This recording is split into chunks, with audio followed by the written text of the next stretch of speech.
some reason it went to the end.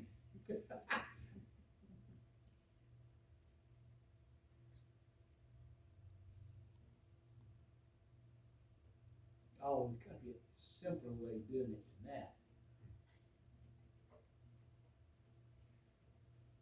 Sorry about this. I'm going to get you dizzy. All right. Left January the 20th. You might wonder why I left the 20th. So I could be home for once for my wife's birthday on the 18th. But this last trip to Kenya was a doozy. It really left a mark on me in many ways. But I've survived, and the doctors are helping me, and I'm on the right track. I believe I will be able to continue doing this mission work. I either am going to make shorter flights and have rest in between, or get up in the plane and walk a little bit. So the doctor is going to determine what is going on with these blood clots in my leg, and hopefully everything will be taken care of. So pray for that. But I certainly thank you for all your prayers and concern through that trip and on arrival home and the hospital and so forth. Just a few things since putting this together. News comes from Kenya and Uganda and Tanzania. But this was only about Kenya. Justin and Leah and another family, David set off with his wife Melody and their son Elijah, all went to Tanzania for the first week, and then the second week they met me in Kenya for the last week of this mission trip. I was there both trips. Due to the fact that I have to take my CPAP and there's not electricity at Talawanda, so I didn't go there. And so during these things,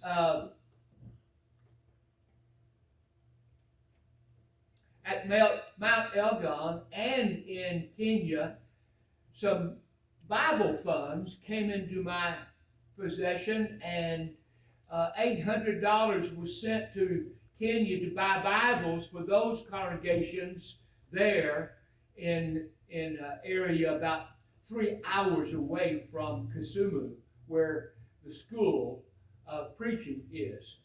And $800 other was sent to Kisumu, and Peter, who is a young evangelist, you'll see him tonight, but he also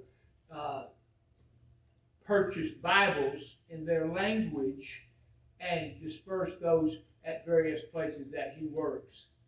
But this, and I have pictures of both, but I couldn't get the others downloaded. So this one here is the man on your left is Paulowino, the director of the school and preacher of the Wangarot Church of Christ, and he has handed out Bibles to these new converts.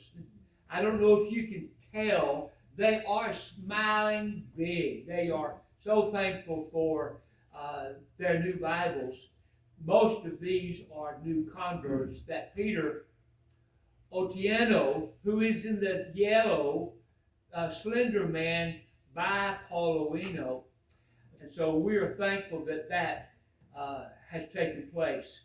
They're always requesting Bibles, and I can understand why. Peter also shared with us that in this very dry area where they live and work, they've had flooding. Houses have been destroyed. Lives have been lost. And so he sent some pictures of this flooding. This area is just as flat as West Texas. No mountains or hills, and when you see a foot and a half of water, you know that that's everywhere. I asked Peter if it damaged his house, and it had gotten in there, but he was going to be able to salvage his home. He's hoping to rebuild a new home.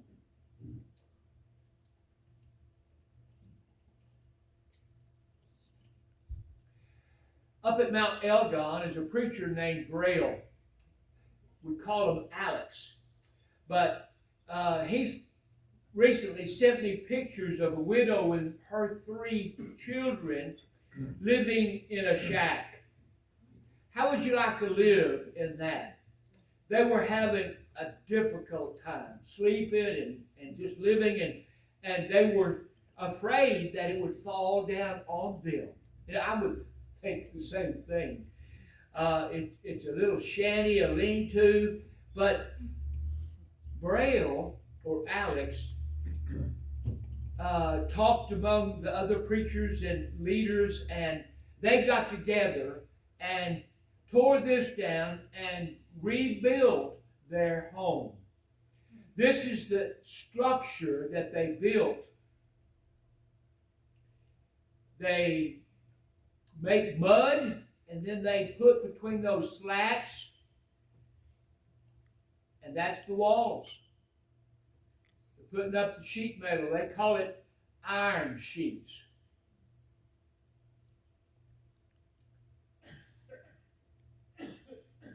I was so impressed with their desire to help this family that was struggling so much. There is the hopes of finding some funds to buy them some beds and mattresses. They have a few blankets, and they sleep on the mud floor. And so we want to help them get a little bit more comfortable through the night. If you're interested, I can tell you the price of that. The graduates of the school, I'll be showing you pictures. 3 of them are from Kisii, Kenya. And the trip before this one, I found out their preacher that helped these young men come to school, and we had a request from a man in Uganda saying he had received correspondence from a man up in Kisii that he wanted to be baptized. And so he knew I was there, so he contacted me to find out if there was some way to get help. And these 3 men called their preacher, his name's Thomas, and they were able to conduct several Bible studies, not only with that one man, but with his family and some others. And there was about 4 baptisms just from that contact. This is Freddie at one of the little congregations that he travels to now that he has graduated, and Freddie's doing a great work. In fact, him and Moses are kind of co-working together, and they're traveling a pretty good distance in order to go to 2 congregations. And they don't have funds for transportation, so I sent some money for them to be able to get to these places. This is Freddie baptizing the lady. I'm not sure where that water is. I'm not sure how clean that water is. I'm not sure if there's no crocodiles. But they do the best they can and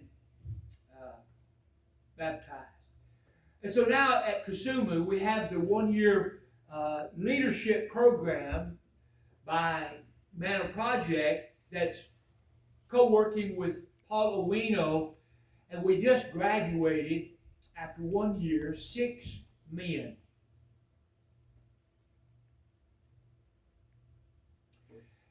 While I stay in Kisumu, I stay at a hotel called the Alabama Hotel. I wonder where they got that name. But it's a decent place. Doesn't have air conditioning. Barely has hot water. Sometimes it works, sometimes it doesn't. And if you're not careful, you get a little electrocuted when you try to turn the water.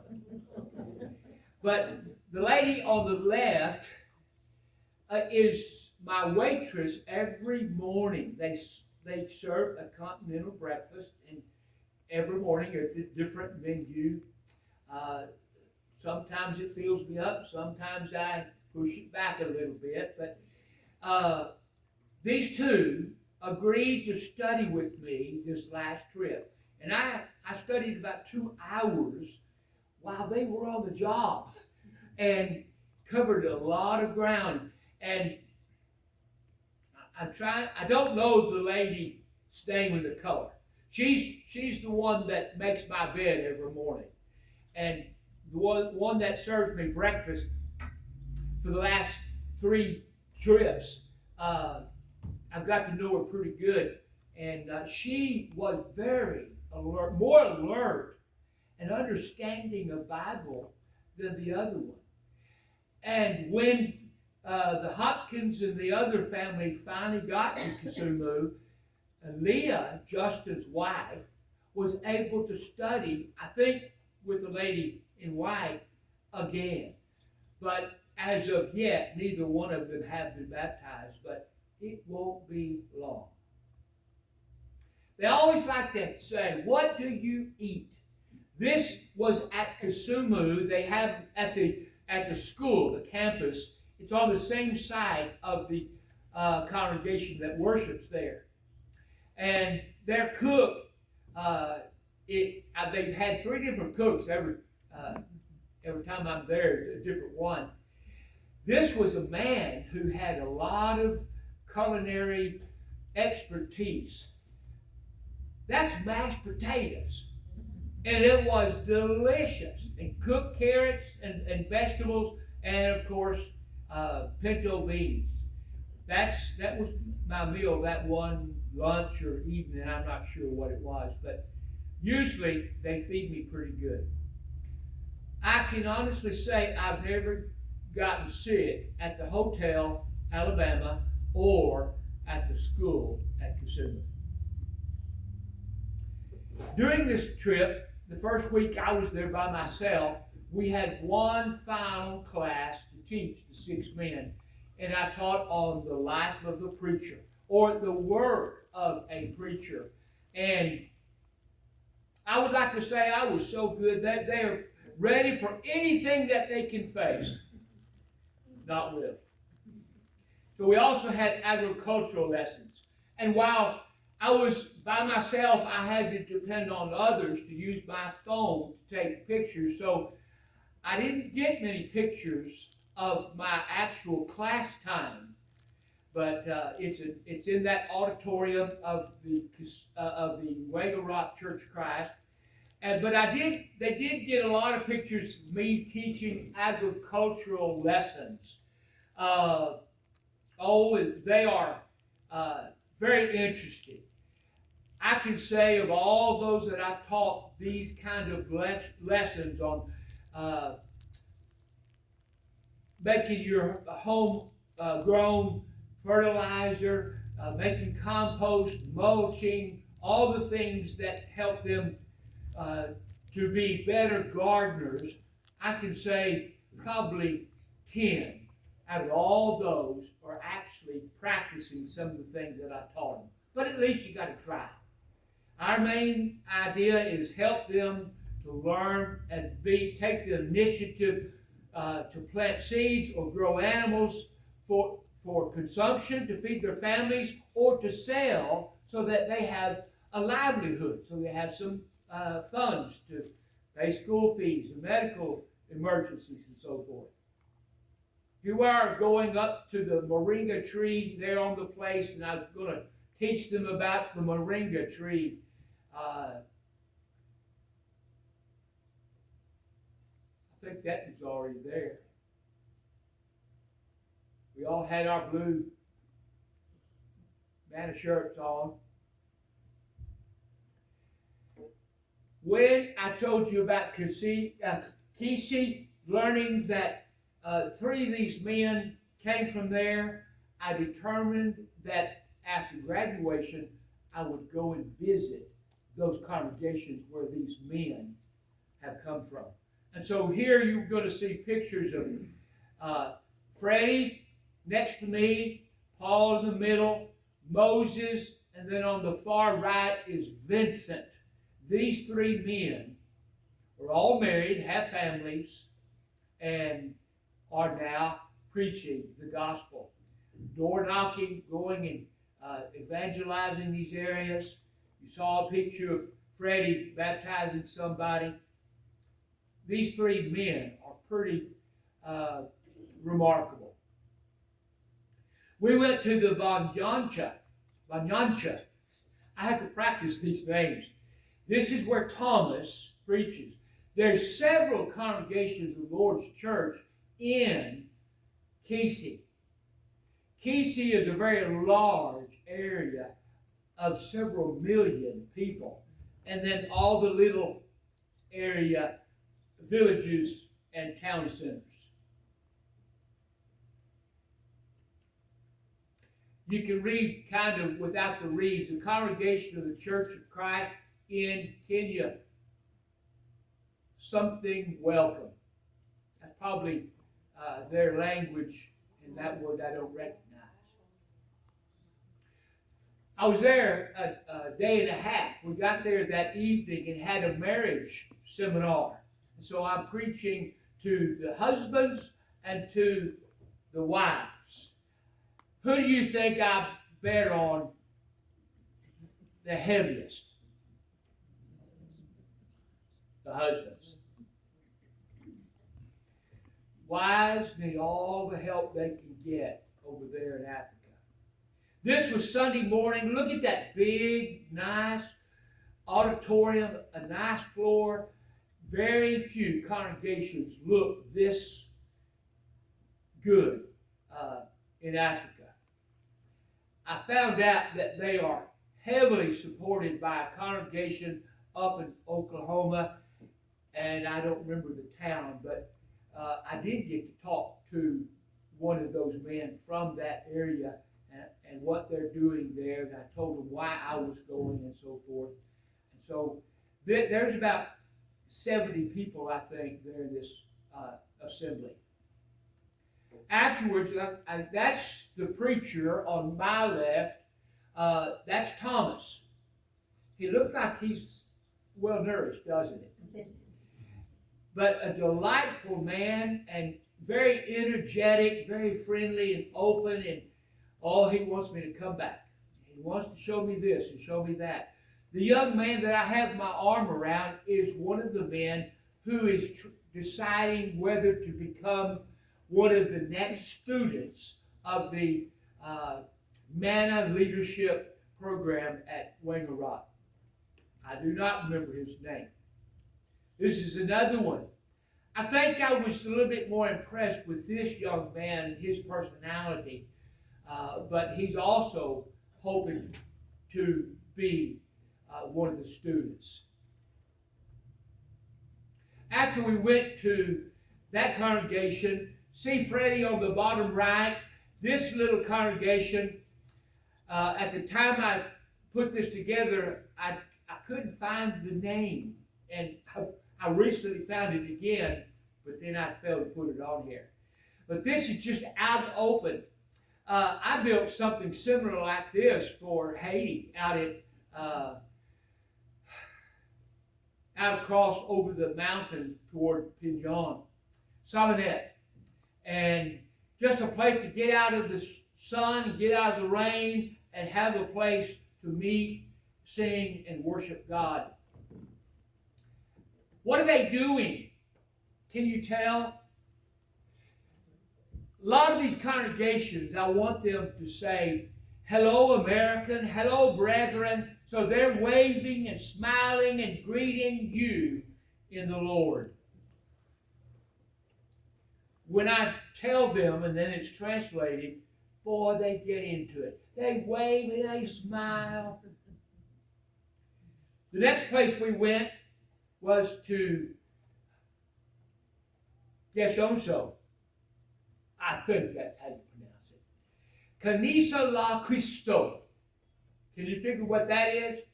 Church of Christ. This congregation almost died out. What happened was they got a preacher in there that was a false teacher of the Lord in the Lord's church. And that happens, sadly to say, and the people started leaving because of his teaching. They would not accept it. Because there's few congregations that have elders, there wasn't a way to deal with it, and they just quit going. But one of the men had relatives or some kind of connections and said, we can't afford to let this church die. And they started attending. And it's like one of the congregations in Tanzania that we found out. The preacher died and there wasn't anybody to preach, and so the congregation fell apart, and we went back and helped get started. And now, I believe this was the first Sunday that they are back together worshiping. But you see Freddie and Moses on the left, front, right. You see them on the right. Moses is going there, and they have been working, going to members, their homes, and telling them, return. We're going to get things built back up, and we will have worship each Sunday. And so this group, I'd say there's 25 people there, and they've had some restorations, and people are returning. And see that rafter right there at the top of the picture? I had, stepping up on the podium, I had to duck because that would have knocked me in the head, how low this ceiling was. See how crooked those beams are? When I helped construct the school of preaching in Uganda, I looked all over Africa for a straight 2x4. And it's not to be found. But we got it built. And so afterwards we met on the grounds outside of the building and had a group picture. And this lady, and I think this is her grandson, they just couldn't leave without having my picture with them. And it was my delight. You see, I'd already gotten comfortable, undone my tie and so forth. Before I left, they asked, we need more chairs. And so I left money enough to buy 10 plastic chairs. And they got them, and they thanked me. Peter works with about 5 different congregations. I'll show a picture of him in a minute. After going there several trips to Omei and Awasi and another place, I am just the catalyst. I come in, I preach and encourage, and then Peter deals with or helps the people who heard the preaching and they want more, and they trust him and ask him questions, and he is converting so many people. He called me up while I was still there. Gregg, I have 15 people that want to be baptized. Well, 5 were baptized because of the lack of transportation. Now, I wished he had told me that. I believe we could have come up with some money to transport all those that wanted to be baptized.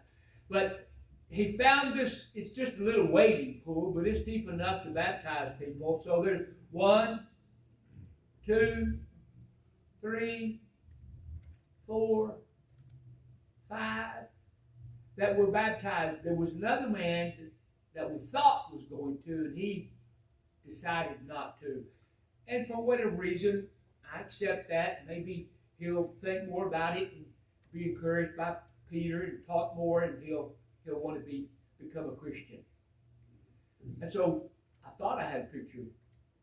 I had shown you a picture of him standing by Paulowino in one of the pictures. Next to the last place I went was Kagumba. I see I misspelled it. It's Kagumba. I've been going there for 3 trips. And Abel and his wife, Beatrice Amado, or it might be Amado, are the able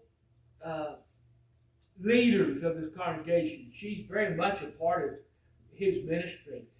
He has a government job of some kind, and therefore they are a little bit more affluent than most Africans. And their building also, they've done so many remodeling. They have new tile floor inside the auditorium, and they've really made a good meeting place. That is Abel. I think they pronounce it Abel.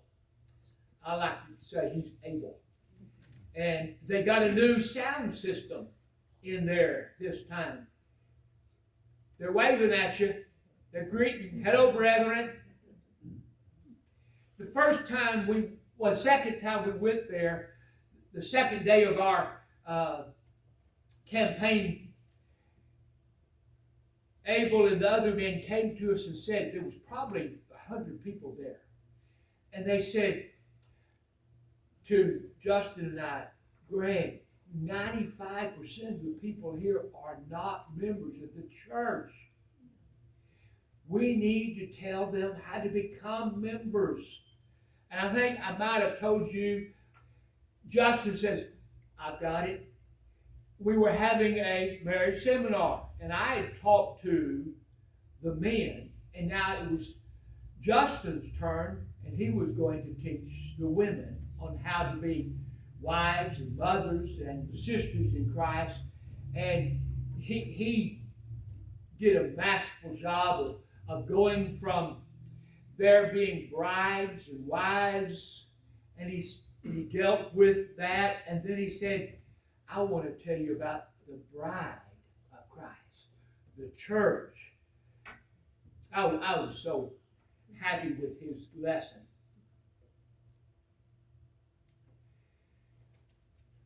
Joseph is one of our graduates from the school. He probably is, of all the 6, one of the most outward, enthusiastic, smiley people. I kind of call him hello, little Gregg. But he's so energetic. I'm just so happy about him. And we went to his house. That's where he conducts a church worship there out away from Kisumu. In about 45 minutes. And see that canopy above us? That is plastic or vinyl. And when that sun hits it, you think it's nice and shady and comfortable. It makes it a hot oven inside there. Well, we were waiting for people to show up for this meeting, and no one came. All of a sudden, there was a long line, a teacher and children following her, all marching quietly, organized, and they started sitting down in the plastic chairs. I said, I guess this is my audience today. Well, they came and then they left. But after help with translation, I taught something appropriate for their level. I ate that up. I wish I could have had them longer. But they were invited, and I thought that was a really good deal. Well, the adults finally showed up. You know, African time, you tell them you want to meet at 11 o'clock, they might arrive by 12 o'clock. Americans aren't as bad as that. They might be 5 minutes late. Well, what are they doing? Hello, brethren. The impression I have of the Africans is they would love to jump in my luggage and come home with me. They want to come to America, the land of the free, the land of opportunity. Y'all are rich.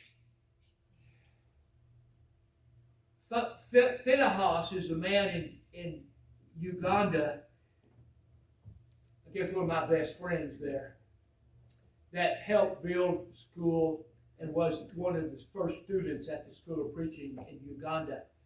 He recently showed me, Gregg, I've got my passport, I've got everything I need to go off and find work so I can provide for my family.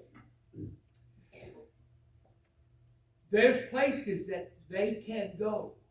Oman,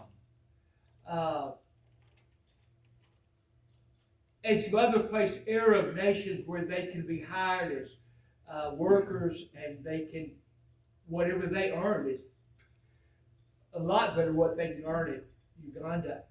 And I unfortunately had to tell Phinehas, you don't understand. It's just too difficult to come to America and make it. You have to find a place to live. You have to provide for yourself. You have to get a visa and a plane ticket. There's no way they can afford it.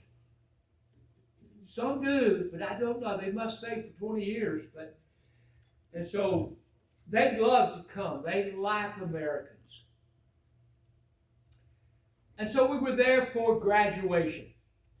Last September,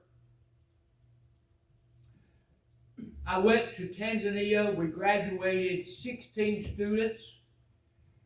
2 weeks later, I went to Uganda, the Rwenzori School of Preaching, and we graduated eight students. No, let's see. 8 in Tanzania, 16 in Uganda. And this graduation, we graduated 6. Vincent in black, Nelson in the plaid shirt, Joseph, see that smile? Freddie, Kelvin, and Moses. Kelvin is the worker there at Wangerot Church of Christ. He's the one that runs the programs, helping people get water, help them to get their corn ground up so that they can have food during the day.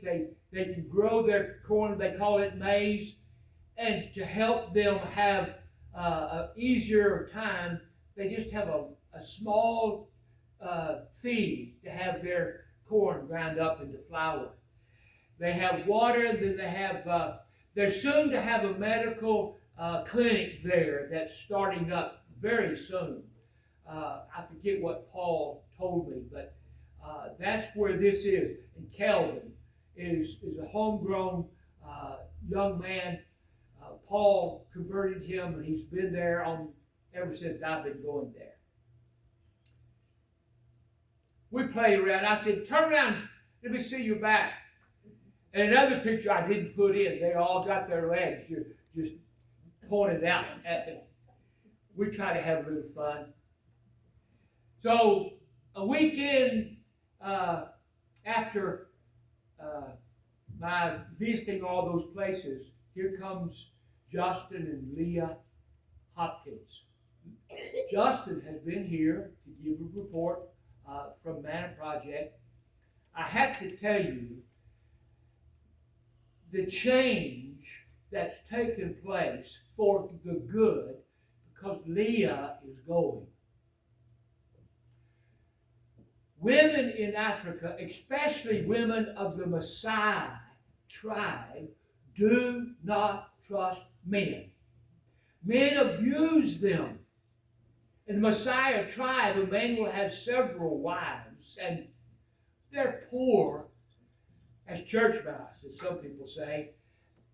And they don't talk to men. They don't talk to me and Justin.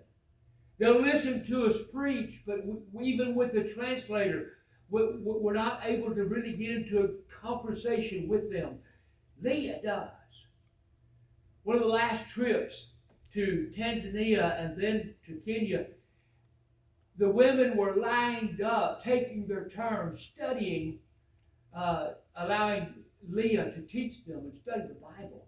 We had 3 ladies baptized at Tanzania, and then at Kenya, I think 1 or 2 women were baptized. The cook that was serving us that year, Leah taught her, and she was baptized in the wading pool at the Hotel Alabama.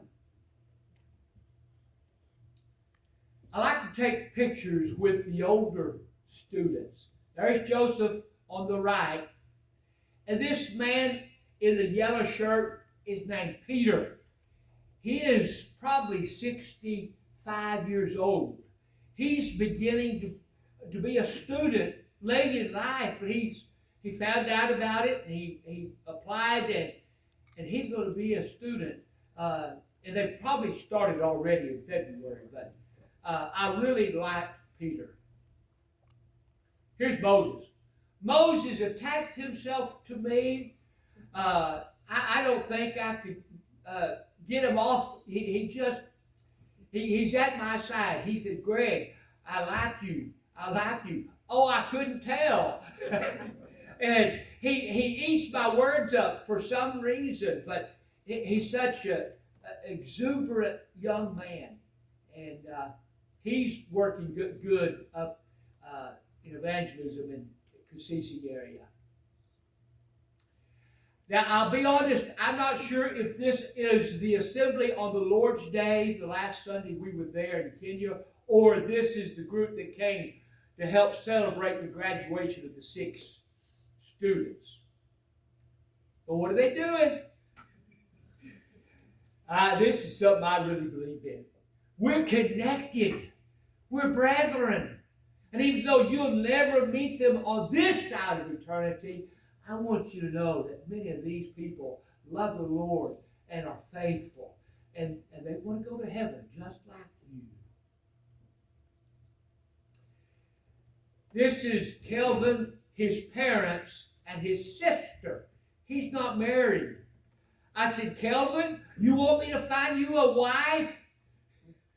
I've teased certain ladies way before Landon was married. I told one lady, I said, I'll introduce you to my son. She loved that idea. And I won't go there with Megan, our daughter. I'll find you a husband in Africa. No, I don't do that. But Kelvin is a just exciting young man. And as I close, I wanted to show a picture of at least 4 of the new students that were to begin in February. Paulowino is coming to America for the polishing the pulpit workshop for preachers and elders and church leaders. And I said that for a reason, but I don't remember. But these were 4 that were ready to come early, and I taught them the work of the preacher, and I wished I knew their names. I remember Peter. The one on the left, you know what he does at the school? He's the security guard. He stays up all night, and then he goes to class. And he was one of the most alert of all the students.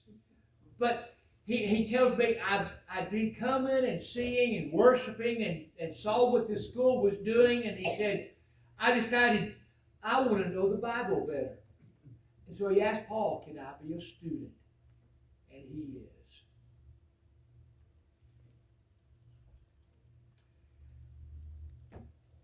I hope you can see how much I love this. I love doing it. And I pray that I can continue to do it. But everything's on hold for the next 3-4 months until the doctors say, Greg, it's okay to go. And even though they might say you can't go, I still might go. Stubborn a little bit. But I'll take it carefully and try to prepare for that. It's exciting to see things happening in other parts of the world. It's also exciting to see the things that's happening in America. I have over 3,000 Facebook friends. Do you know how many of those are preachers? And they take pictures of their congregations, of their baptisms, of their events, and they share with what's happening in Tennessee and Alabama and Mississippi, and we think the worst because of society and of all the things we hear. But there's good things. There's a John Rowe in Arkansas, in Arizona. There's Raul Ferris, who's conducting with this exciting new young whippersnapper called Joseph Garoda, a preacher's son. They're the ones going the end of this month to Canada. I thought it was going to be sooner.